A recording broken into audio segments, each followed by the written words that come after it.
Hello বন্ধুরা, আজকে তোমাদের সাথে আমি বড়ার রেসিপি একটা দেখাবো। শনিবারের দিন খুব সুন্দর একটা নিরামিষ রেসিপি। দেখো, প্রথমে তেল দিয়ে নিচ্ছি, এবার তেলের মধ্যে দিয়ে দিচ্ছি এইভাবে বড়াগুলো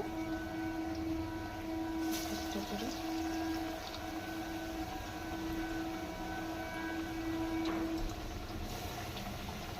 লাল লাল করে ভেজে নেবো।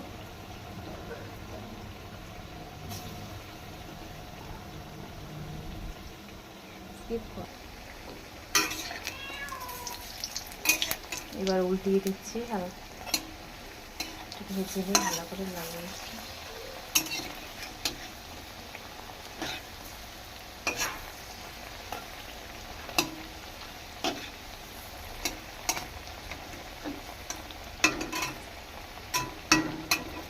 লাল লাল করে ভাজা হয়ে গেল, কড়াইয়ের তেল দিলাম, আর একটু তেল দিয়ে জিরে দিয়ে লঙ্কা দিয়েছি, দিয়ে আলু পটলগুলোকে একটু ভেজে নেবো লাল লাল করে।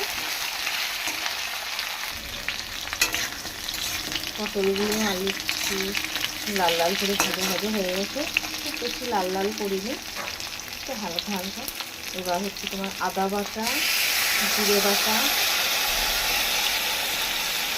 ধনের গুঁড়ো আর হচ্ছে শুকনো লঙ্কার গুঁড়ো একটু দিয়ে নুন হলুদ দিয়ে কষিয়ে নেব ভালো করে। দেখুন কি সুন্দর কালারটা এসছে। মশলা দিয়ে কষানো হয়ে গেছে, এইবার জল ঢেকে দেবো। জল দিলে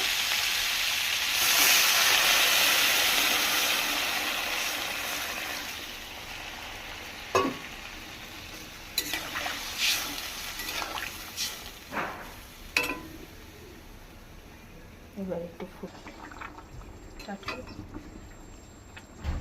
এবার ঝোলটা ফুটে গেছে। এবার বড়াগুলো দিয়ে বেশিক্ষণ ফোটাবো না, বেশিক্ষণ ফোটালে আবার বড়াগুলো ভেঙে যাবে।